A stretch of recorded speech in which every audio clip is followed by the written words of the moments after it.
اتنا پیارا ہے اگر پتھروں میں مصطفیٰ کا نام لے لو نا تو پتھر بھی عشق میں رونے لگ جاتے ہیں۔ اللہ نے محبوب کا نام اتنا پیارا بنایا کہ اس نام میں ہی رب نے پیار رکھا ہے، اس نام میں ہی رب نے پیار رکھا ہے۔ توجہ ہے اپنی؟ جی اللہ سلامت رکھے آپ کو اور حاجی صاحب کو اور ان کے صاحبزادوں کو جنہوں نے مجھے مصطفیٰ کی باتیں کرنے کا آپ کے بیچ میں موقع دے دیا ہے۔ میں اس لیے بھی دل سے نبی کا ذکر کرتا ہوں، کہیں ان کی نوکری میں کمی ہو گئی تو آقا میری جگہ کسی دوسرے کو کھڑا کر دیں۔ میں اس لیے بھی دل سے ذکر کرتا ہوں آقا کہیں کوئی کمی نہ رہ جائے، گستاخی نہ ہو جائے مجھ سے۔ اور لوگوں میں تمہیں بھی مشورہ دیتا ہوں، جب بھی نبی کی باتیں کیا کرو دل سے کیا کرو، واللہ وہ سن لیں گے، فریاد کو پہنچیں گے۔ اتنا بھی تو ہو کوئی جو آ کرے دل سے، میرے نبی کو کوئی دل سے پکارنے والا تو ہو۔ اللہ اکبر۔ بچے نے کہا کہ ان کا نام بتا دو، صحابی نے کہا تھا میرے محبوب کو محمد کہتے ہیں صلی اللہ علیہ وسلم۔ بچہ بڑا فرما بردار تھا ماں کا، بڑا فرما بردار تھا ماں کا، اور لوگوں ماں کے فرما بردار رہنا، باپ کے بھی فرما بردار رہنا، یہ الگ موضوع ہے، لیکن مجھے آج اس پہ بات نہیں کرنی۔ آج مجھے بات جو کرنی ہے وہ مصطفیٰ کے کردار کی ایک ہلکی سی جھلک بھی کرنی ہے۔ توجہ ہے، بہت غور سے سننا، اگر ذرا سے وہ ذہن ہٹانا تو پھر پوری تقریر ذہن سے باہر ہو جائے گی۔ کہا کیا ہے نام؟ نام بتایا۔ بچہ کہنے لگا ماں سے پوچھ لو۔ گھر آیا، ماں نے بیٹے کی آنکھ میں آنسو دیکھے، کہا بیٹے خالی ہاتھ آ گیا؟ بچہ کہنے لگا ہاں ماں، چچا نے دھکا دے کے واپس کر دیا۔ ماں نے کہا بیٹے میں نے تم سے کہا تھا مکے میں کوئی ایسا نہیں جو کسی کے حال پر رحم کرے۔ بچے نے کہا نہیں ماں، غلط بات ہے، مجھے ایک ایسے سخی کا پتہ چلا ہے جس کے دروازے سے کوئی غیر بھی خالی نہیں جاتا۔ ماں نے کہا بیٹے اس سخی کا نام کیا ہے؟ بچے نے جب میرے نبی کا نام لیا نا تو ماں پریشان ہو گئی، کہنے لگی بیٹے اس کی بات کر لی تو نے جس سے ہماری قوم کے عقل مندوں نے نظریں ملانے تک سے منع کیا ہے؟ اماں کس لیے کہا بیٹے اس کے پاس مت جانا، سنا ہے جب کوئی اس سے باتیں کر لیتا ہے تو اسی کو دل دے بیٹھتا ہے، اس کے پاس مت چلا جانا۔ سنا یہ ہے کہ جب وہ کسی سے نظریں ملا دیتا ہے تو بس نظروں میں اسی کی تصویر بس جاتی ہے۔ بچے نے کہا تھا ماں تجھ سے وعدہ کرتا ہے تیرا بیٹا، اگر ایسی بات ہے تو میں وعدہ کر کے جاتا ہوں، میں تیرے لیے ضرور اس کے دروازے پہ جاؤں گا لیکن اس کا دین قبول نہیں کروں گا۔ ماں نے کہا بیٹے اپنے وعدے میں سچا ہے؟ بچے نے کہا تھا ہاں ماں۔ ماں نے بیٹے کے سر پہ ہاتھ رکھا، دعا دی جا بیٹے۔ جیسے بچہ گھر سے نکلا ہے اسی فتح پہ چلا جدھر مدینے والا بیٹھا ہوا ہے، جدھر جانے کائنات جلمگر ہے۔ جب بچہ حرم شریف کے دروازے پہ پہنچا ہے آواز دے کے کہتا ہے کیا آپ کا نام محمد ہے؟ میرے نبی نے پیچھے پلٹ کے بچے کی طرف دیکھا، اللہ اکبر، آقا کی نظر کرم کا اٹھنا تھا۔ پھر کیا تھا؟ ارے زلف دیکھی ہے کہ نظروں نے گھٹا دیکھی ہے، لٹ گیا جس نے محمد کی عطا دیکھی ہے۔ پر جو آقا کو دیکھتا تھا پھر عاشق ہو جاتا تھا، پہلی نظر محبوب کی کیا پڑی ہے؟ بچہ دیکھتا رہ گیا۔ میرے نبی فرماتے ہیں بیٹا ہاں میرا نام محمد ہے، پتہ کیسے آیا ہے؟ بچے نے ہاتھ اٹھا کے کہا پہلے ایک وعدہ کرو تب آپ کے پاس آؤں گا۔ میرے نبی نے کہا کون سا وعدہ؟ کہا یہ وعدہ کرو کہ آج میں آپ کی کوئی بات نہیں مانوں گا۔ مصطفیٰ فرماتے ہیں بیٹے ٹھیک ہے، آج تو ہماری مت ماننا، آج ہم تیری مان لیتے ہیں، آج ہم تیری مان لیتے ہیں۔ جیسے بچے نے اتنا سنا ہے آیا قریب میں آنکھیں برسنے لگ گئی۔ میرے نبی نے اللہ اکبر، بچے کی آنکھ میں آنسو دیتے، وہ پیغمبر جو جانوروں کی آنکھ میں آنسو برداشت نہیں کر سکتا، جو چڑیوں کا رونا جسے گوارا نہ ہو، انسانیت اس کے در پہ آ کے تڑپے وہ کیسے گوارا کر سکتا ہے؟ اللہ اکبر، میرے نبی کی چشمان نبوت اٹھی، فرمایا بیٹے رونے کی وجہ کیا ہے؟ بچے نے کہا تھا آقا ہم غربت کے مارے ہیں، ہمارے باپ کا انتقال ہو گیا ہے، سرکار کیا بتائیں غربت نے ڈیرے جما لیے، میرے آقا میری ماں اتنی غریب ہے بدن کے کپڑے پھٹ چکے ہیں، سرکار چچا کے دروازے پر گیا تھا چادر نہیں ملی، آقا سنا ہے آپ کے دروازے سے کوئی خالی نہیں گیا ہے۔ میرے نبی نے اتنا سنا تھا سرکار کی چشمان نبوت برسنے لگ جاتی ہے، سرکار اس درد کے ساتھ روئے ہیں کیا اے کریم کے رخسار مبارک آنسوؤں سے تر ہو جاتے ہیں، اور روتے روتے میرے نبی نے یوں مزمل والی چادر لی ہے اور دینے کے بعد بچے کی گود میں دے دیا تھا.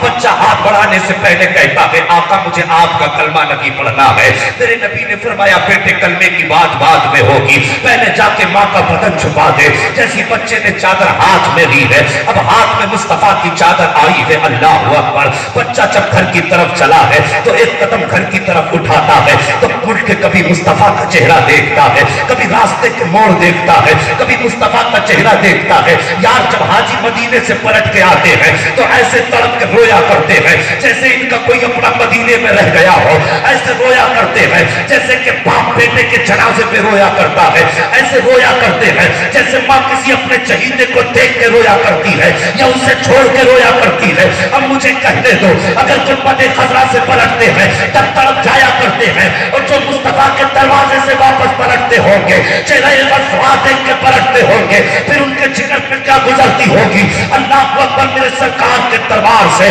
جب یہ بچہ پلٹا ہے, کبھی گھر کی طرف بڑھتا ہے, کبھی مصطفیٰ کا چہرہ دیکھتا ہے, اور کچھ قدم چلنے کے بعد بچے کی آنکھیں برسنے لگ جاتی ہیں. اللہ اکبر. بچہ کیا سوچ کے رویا ہے, سوچ رہا تھا ماں اگر تجھ سے وعدہ نہ کیا ہوتا تو آج ہاتھ بھی اس کے ہاتھ میں دے دیتا اور جان بھی اس کے قدموں پہ قربان کر دیتا. اللہ اکبر. بچہ جب گھر میں پہنچا ہے, ہاتھ میں چادر ہے. ماں نے کہا تھا لگتے جگر یہ چادر لے کر کے آ گیا ہے. ہاں ماں میں تیری چادر لے تیرے لیے چادر لایا ہوں.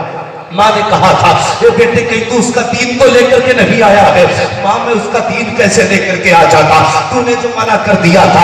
ماں نے اتنا سنا اور اس کے بعد کہا تھا لگتے جگر ذرا اتنا اور بتا دے کہ اس نے کیا بات تجھ سے کی تھی اور تو نے کیا کہا تھا. بچہ کہتا ہے ماں جب حرم کے دروازے پہ پہنچا اس کا نورانی چہرہ میرے سامنے تھا. اے ماں اگر تو بھی ایک بار دیکھ لیتی تو تو بھی اس محبوب کو دل دے بیٹھتی. ماں میں نے دل تو دے دیا ہے لیکن کلمہ نہیں پڑھا ہے. ماں کہتی ہے بیٹے بتا تو سکی بات کیا ہوئی تھی. بچہ کہتا ہے ماں جب حرم کے دروازے پہ پہنچا ہو میں نے پہلے کہہ دیا تھا مجھے تمہارا کلمہ نہیں پڑھنا ہے, تمہاری بات نہیں ماننی ہے. اس نے کہا تھا بیٹے تو میری بات مت مان, آج میں تیری بات مانوں گا. کہا بیٹے پھر. کہا جب میں نے ماں تیری داستان سنائی نا وہ مسلمانوں کا محبوب رونے لگ گیا اور رونے کے بعد اس نے چادر دے دی ہے. ماں نے اتنا سنا ہے چادر دیکھ کے دھاڑ مار کے رونا شروع کیا ہے, چیخ کر روئی ہے اور کہنے لگی بیٹے صرف چادر لے کر کے آیا ہے, اس کا دین لے کر کے کیوں نہیں آیا تھا. کہا ماں تو نے منع کیا تھا. ماں نے یوں چادر سر پہ رکھی ہے اور کہتی بیٹے محبوب کی بارگاہ میں مجھے لے چل. ماں بچے کے ساتھ آئی ہے, حرم کے دروازے پہ کھڑی ہو جاتی ہے. میرے نبی نے سامنے خاتون کو دیکھا ہے, اس بچے کو دیکھا. سرکار اپنی جگہ سے اٹھے ہیں, اٹھنے کے بعد حرم شریف کے دروازے پہ آئے. آنے کے بعد کہا بیٹے اب کیا چاہیے, کوئی کمی رہ گئی کیا. جیسے اتنا کہا تھا خاتون کہتی آقا اب صرف چادر نہیں چاہیے بلکہ چادر سے پہلے تیری دامن رحمت میں جگہ مل جانی چاہیے. اللہ بابا کیا بات ہے بھائی. فیضان مصطفیٰ جشن عید میلاد النبی فیضان سرکار احسن العلماء فیضان حضور تاج المشائخ خاندان برکات برکاتی دولہا.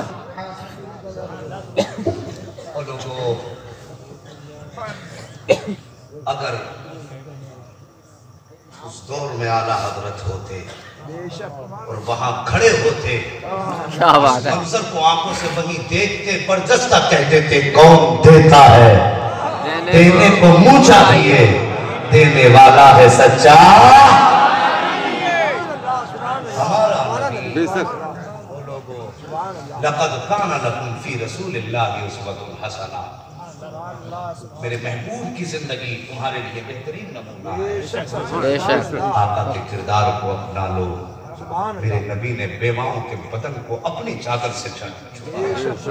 آج اس کا امتی کسی بیوہ کے پھٹے کپڑے دیکھ کر کے اس میں جھانکنے کی کوشش کرے تو کیا لگتا ہے جب وہ ہمارا درود سنتے ہیں ہماری دھڑکنوں سے بھی باخبر ہیں, تو کیا جب ہم کسی بیوہ کی غربت کا مذاق اڑاتے ہوں گے تو مصطفیٰ کو پتہ نہیں چلتا ہوگا. کیا بات ہے. جب کوئی یتیم بیٹی اپنے گھر میں غربت کی وجہ سے سسکتی ہوگی تو کیا مصطفیٰ جان رحمت کو اس کا احساس نہیں ہوتا ہوگا. بے شک. جبکہ میرے نبی نے تو یہ ارشاد فرمایا میرے امتی کے پیر میں اگر کانٹا چھپ جائے تو امتی کو درد بعد میں ہوتا گئے، مدینے والے کو احساس پہلے ہو جاتا۔ کیا بات ہے، واہ واہ، سبحان اللہ۔ اللہ اکبر، یہ میرے نبی کا امت سے پیار ہے، تو اب ہمارا بھی فرض بنتا ہے اس نبی سے ایسے پیار کریں۔ یار کھانا تو ہے ہی، چل کے بھی کھانا ہے، بیٹھ کے بھی کھانا ہے، کھڑے ہو کے بھی کھانا ہے، تو کیوں نہ ایسے کھائیں جو مصطفیٰ کے طریقے کے مطابق۔ سبحان اللہ۔ پانی پینا بھی ہے تو کیوں نہ ایسے پیئے جیسے مدینے والے آقا پیتے تھے۔ بات کرنی ہی ہے تو کیوں نہ ایسے کریں جیسے مصطفیٰ بات کرتے تھے۔ تاریخ میں حضرت عائشہ صدیقہ رضی اللہ تعالیٰ عنہ فرماتی ہیں، کائنات میں سب سے زیادہ جلال والا نبی سے زیادہ کوئی پیدا نہیں ہے۔